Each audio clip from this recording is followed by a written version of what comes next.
Welcome to the Grounded Path. Tools down, soul on. The podcast where we step away from the noise, the pressure, and the hustle and reconnect with what truly matters. Your soul, your purpose, your peace. I'm Emma Muir, your alignment guide, here to share honest conversations, stories, and practical tools for men in construction and other high-pressure industries who want to lead with heart, find balance, and live fully aligned. Each week, we'll explore how to put your tools down, quieten the mind, and turn your attention inward so you can show up grounded, clear, and ready to walk your path with strength and soul. So take a deep breath, get comfortable, and let's get grounded together. Hey, welcome back. You know what we're going to do. I love starting the podcast like this. It's good for me. And I know how good it is for everybody else to just take a minute to stop, to ground in, to be here now. So, once again, and look, if this is the first time that you're listening, I'm Emma. I've already introduced myself. We'll get into the topic soon. I always will start the podcast with taking a breath with you, taking a deep breath in. And I've been really open and sharing that it's something that is I've got to consistently meet my breath. I've got to meet myself there. I've got to be really present and aware, because what I can do is breathe really shallow, breathe fast, and find myself holding my breath. That's one of the biggest things that I do now. The shallow breath, the holding, like the fast, that's what I've done in the past. However, what I do now is almost like hold on to my breath. And, that is a consistent and a constant me leaning into that and becoming self-aware around what that is. Why do I do that? When do I do that? And just then being able to choose with how I breathe, which I know sounds so simple. We breathe all the time. But do you breathe consciously, with awareness, really feeling grounded in your body? And, just understanding in simple moments, because of course, like you can be meditating or hiking or doing something amazing, and you can have full awareness of what's going on with your breath. But, what about the normal moments? And that's where I've gotten to. It's the normal moments. I find I'll hold on to my breath a little bit. So I'm in that awareness. So that's a very long way of beginning. Let's take a moment. Let's ground in together. So take a deep breath. And whether you're driving along, whether you're running along, whether you're walking along, whether you're at the gym, whether you're working, whatever you're doing, just you can stay focused on what's happening around you while still taking a deep breath in and just letting your body settle. Letting the breath relax you. Letting the breath just calm your body down. And I would ask you and invite you to let go of whatever's happened in your day. Let go of the thoughts, let go of whatever's to come. And just be here now. Land in this moment.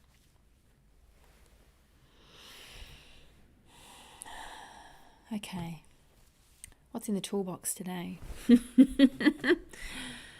Today, I want to share something with you that I understand many of us wear like a badge of honor, and I wore it like a badge of honor too.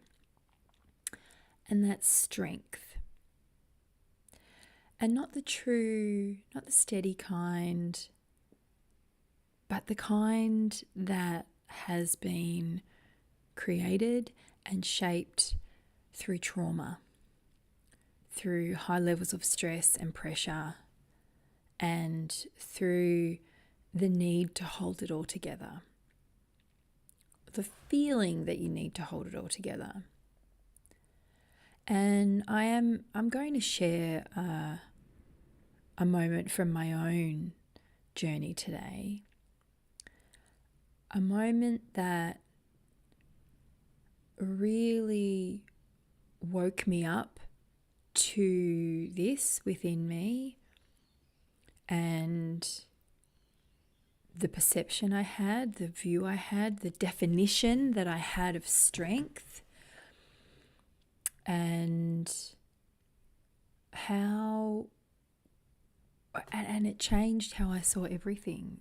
And maybe not everything, but it definitely was one of those moments that really made me stop and really gave me such great awareness. And this would be around 6 years ago now. I think it must have been in, I want to say 2019. Yeah. And I went to therapy. I went to a psychologist. And the reason that I went to the psychologist is I was dating and there were some behaviours. And I was really like, consistently having out-of-body experiences like, who the fuck is this person and why is she responding like this? I want to understand. And it wasn't necessarily great responses. Like, I definitely had some attachment stuff going on. But this isn't the moment that I want to share with you. Because, in those moments I was doing what I'll come to. And so I went and sought out working with someone. And I'll be honest, I had a great deal of self-awareness then, and I went to 4 different psychologists, and 2 of them point blank said that they wouldn't work with me. And because I was incredibly self-aware and I was going in saying, look, I believe it's from this particular area of my life and this is what I want to be looking at. I'm also open to other ways of doing it, and I'm open to talking about anything, but this is specifically what I think it has to do with and what I really... Anyway, I found one that was like, look, I'll give it a crack. I'd love to just get you in for a couple of sessions and just see how it goes. Now, this was the first session and I was sitting in the office and, we were in session and I was sharing the full weight of my story. She was gathering information and collecting experiences from a very young age to, up until now. And so really it was from very early childhood to probably like the harder edges of adulthood. And, in those recent moments, what I thought was the connection, excuse me. And when I finished, she paused and said, I've been doing this for a long time. The things you've gone through, stretching over 15 years, most people wouldn't recover from just one of those experiences. And I stopped and looked at her and was like, huh? What at first, I really was a bit like, what are you talking about? And she said again, I'll be honest, I've had clients that have experienced one of the things that you've experienced and, and I looked at her and went, they'd be rocking in the corner. And she goes, well, perhaps not her choice of words, but yeah, she said they'd yeah, like the fact that you are not sitting in the corner, like just completely rocking, that's something to, that's something to say, like that you're here and so self-aware, because self-awareness is a choice, and we'll talk about this all the time. And this isn't to pump me up, right? I'm letting you know, because I did feel proud. I was like, yeah, woo, I'm not rocking in the corner. I made it. Woo, I'm still standing. Yep. And I actually like pinned a little badge to my chest and was like, yes, I am strong. But she sort of repeated again what her sentiments were to me, because I had paused, and it started to land with me, and I realized that me being proud of being so strong, that was the fucking problem. And because it started to really like drop in. I was proud of how I could hide the full impact of my experiences. And I want to keep in mind, I thought I was hiding really well. I was not, because I was having current experiences that were being driven by this. And, I also became where I was so proud that I'd held it all together. I was proud of my coping mechanisms, my ability to shut down. And I was so proud of how my anger was able to keep people at a distance. But I had no discernment about who those people were. So it was everyone. And that pride, well, me being proud of all this, it was totally proud, like praised throughout my life. And gosh, I can't even tell you how many times I've heard this. Like, you're so strong, Em, you've got this. You're so strong, you can do it. And I still remember distinctly someone saying, if I had your resilience, like I'd be unstoppable. And a lot of the time when things were tough, I would get the comments of, well, you're so strong. You can handle this. You got this. You always do. But what I never showed and no one could see, and perhaps they couldn't see it because they're doing the same, was, and perhaps they didn't want to see it, because, not that I'm making anyone else, I'm not making it anyone else's fault, but I am reflecting as I'm saying it to you and sharing this with you, is that I was paddling so hard under the surface, and perhaps no one else could notice it because they were paddling so hard under the surface. Because I've come to understand, I can see people when they're paddling under the surface. I can see how hard they are trying to hold all their shit together, and I can feel it in them. And that is because I woke up to mine. And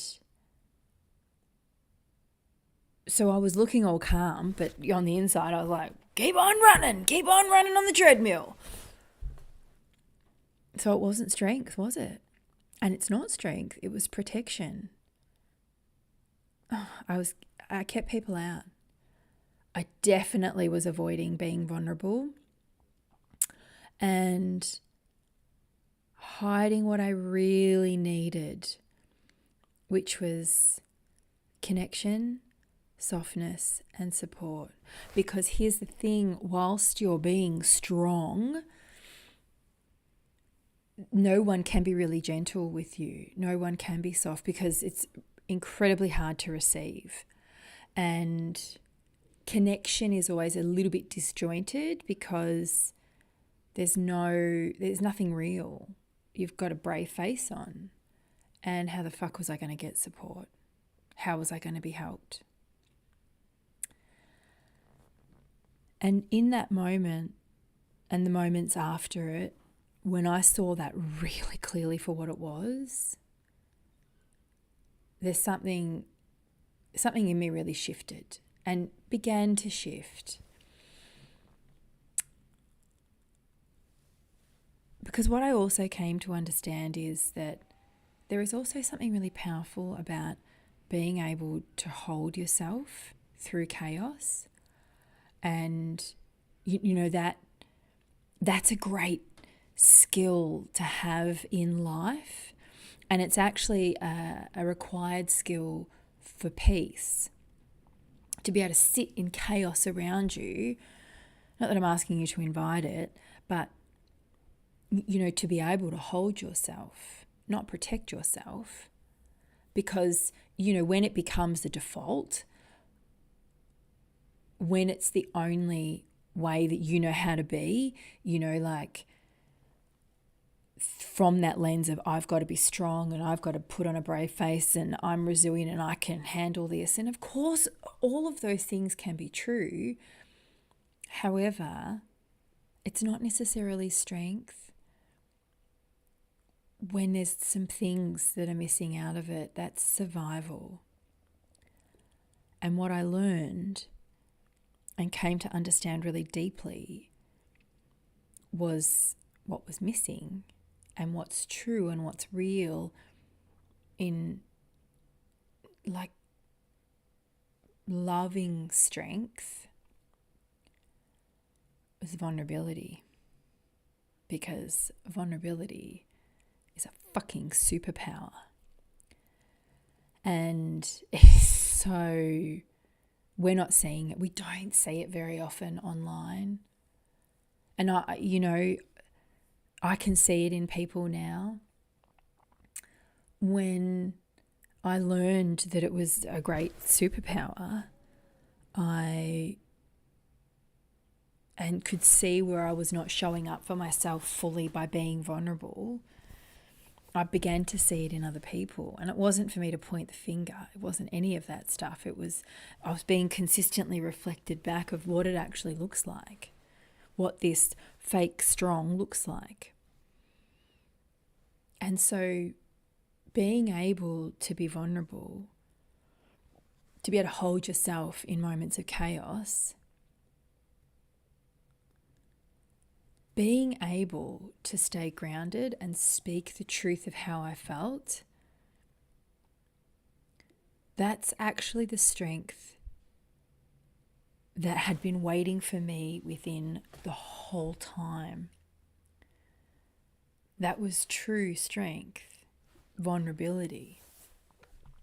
And the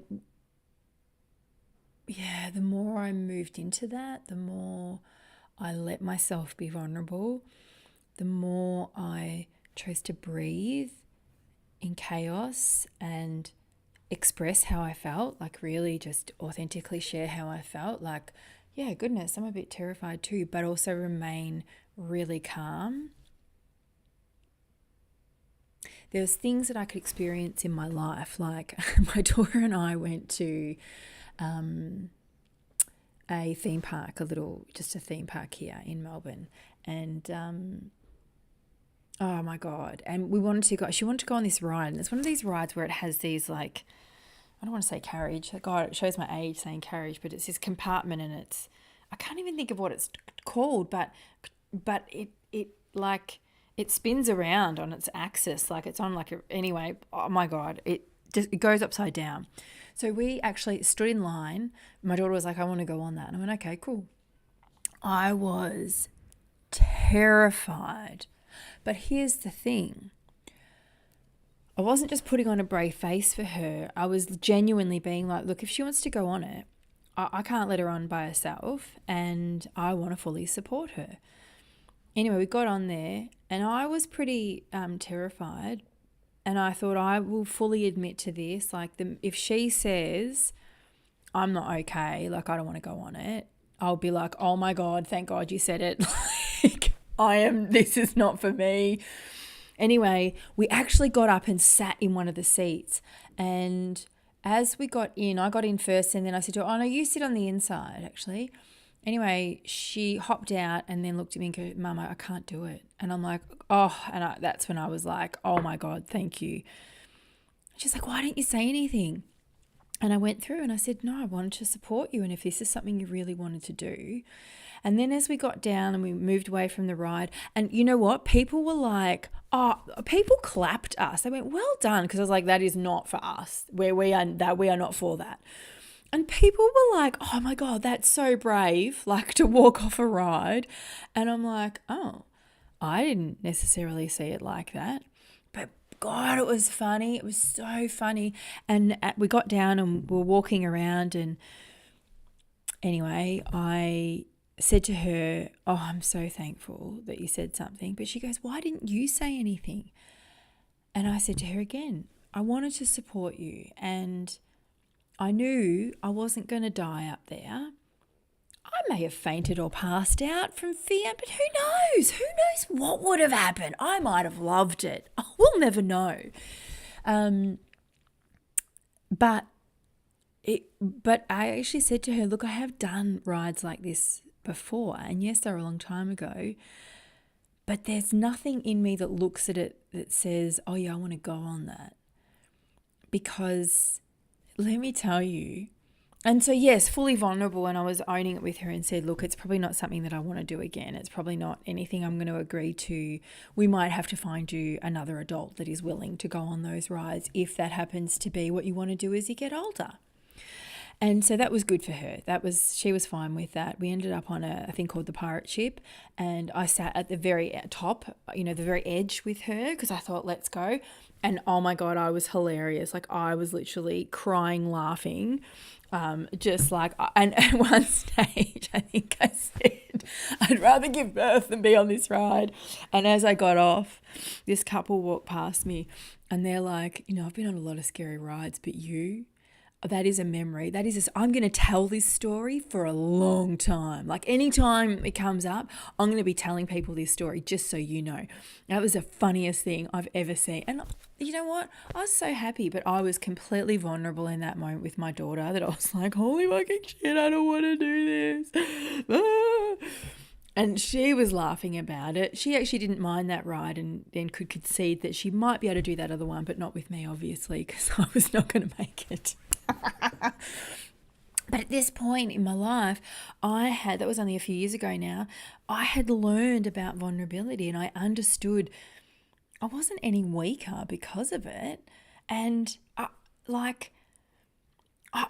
also, there was no frantic paddling. Like, I wasn't underneath going, shit, save my face, like, tell her I'm brave, and there was, oh my God, I stopped pushing through. Like, I could have pushed through that. But you know what? Thank you, Divine Spirit, God, whatever you want to call it. Thank you so much for that, divine intervention of my daughter going, no, not for me right now. Because it gave me the opportunity. Now, years and years before then, I wouldn't have taken that opportunity. I would have gone, oh, that's okay, no worries, we'll try it again another time. And never ever told her that actually I was terrified. What it did for our relationship, having the funny moments with other people around us because of it. I mean, that's the stuff. Vulnerability and engaging in this superpower has given me so much more. And there's no more holding back what I really need to say. I just, perhaps it's an age thing, but I really don't. Like, ever since I really fully understood this, I got to tell you, zero fucks. And so then I'm able to start saying no. And, something that was really challenging for me, because I was strong and I had this brave face and, being able to communicate clearly on how I felt, what I wanted, what I needed, saying really clear no's and giving very clear yeses. I mean, profound growth for me, but also it changed the relationships around me as well. And letting people see me fully and not just the parts that I perceived as capable, all of me. It's such a gift. And like, I wouldn't have shared this story in the way that I did right now. I wouldn't have shared lots of things like in the way that I do. You know, you can go to any of my socials, Insta or Facebook, even LinkedIn, and, you know, even on TikTok, and you can see that I genuinely, I'm sharing me. And there's no way that I could have shared all of that. I mean, not long after I did write, you know, after I sort of saw the psychologist, there was, in early 2020, there was other parts of me that were cracked open, or sort of late or mid 2020, parts of me were really cracked open. And yeah, so yeah. And you can go on my website and have a look. But because there are books on there that are, you know, you can download, read for free.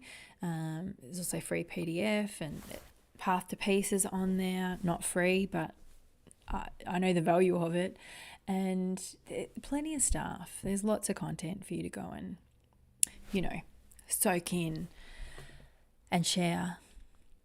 And so I want, as always, I'm going to leave you with a tool. And because, you know, every time we interact, I want for you to be able to walk away, popping something in your tool belt or your toolbox, whatever you call it, whatever, you know, and something that you can use. So let me offer this today for you. I want you just to pause. Now, I talk about truth a lot. And if you're not being truthful with yourself internally, then that will absolutely translate to relationships around you. And often I think that lack of truthfulness within translates as a lack of trust in yourself and the world around you. Because if you're not being honest and truthful with yourself, not necessarily, but truthful with yourself, then how are you able to be truthful with others? And for me, that's a really high, truth is such a high value, uncomfortable at times, but it's a high value. So take the time to be truthful with yourself. So pause and just ask yourself, what are you calling strength? Like, what are you still calling strength in your life? That's really just self-protection. What are you calling strength that keeps people at a distance? What are you calling strength that means that you're not being truthful with yourself? And what would it change if you let someone in? So what would change? You don't have to do it with everybody. I highly recommend you start with one person and just have a really honest conversation. And as you're thinking of that, I want you to be really truthful and just sit with those thoughts that are coming up. What parts of you, thinking about being really, just being vulnerable with someone, like really just sharing something with them that you would perceive as not strong, but it is brave. What part of you is still paddling like fucking crazy under the surface? Just to hold that back, just to hold on to that, just to not share that. And I want you to take a minute and just breathe, deep breath, and just let that go and go back to choosing a person, choosing a conversation, just to share something with them that you're calling strength. But perhaps through this conversation, through this offering, through my sharing, there's a different perception coming up for you now, and a new perspective is showing you that it's just about protection and how can you drop a little bit of that armor. Because you don't have to keep doing it that way with the armor. Real strength is grounded. Real strength is clear. It's open and it's present. It's being able to lead others because you know how to lead yourself. I hope that you begin to take off that badge of honor like I did all those years ago and lower the walls down, because you don't need the badge and you don't need the walls. Gosh, just presence and love. And I know that for men, many men, this is deeply uncomfortable. But it's also deeply worthwhile work. So, if this conversation has been of value to you, I would ask that you think of one man in your life that you can share it with. One that looks really strong on the outside, but you can see is just holding it together at times. And share it with them, letting them know that you thought about them and that you believe this could be of value for them. And vulnerably share just one thing that really hit home for you. Because the more men that are in their true power and true strength, the better this world gets, and the better your relationships become, and families are stronger. Yeah. So, tools down, soul on, and let's keep going. Thanks for joining me on the Grounded Path, tools down, soul on. If this episode brought you something valuable, please subscribe, leave a review, or share it with someone who might need it. For more resources, coaching, or to connect with me, please visit www.emmamuir.com or hit the links in the episode description. Remember, peace starts within. Until next time, keep your tools down and your soul on. Stay grounded and enjoy the peace you're cultivating. Take care for now, Emma.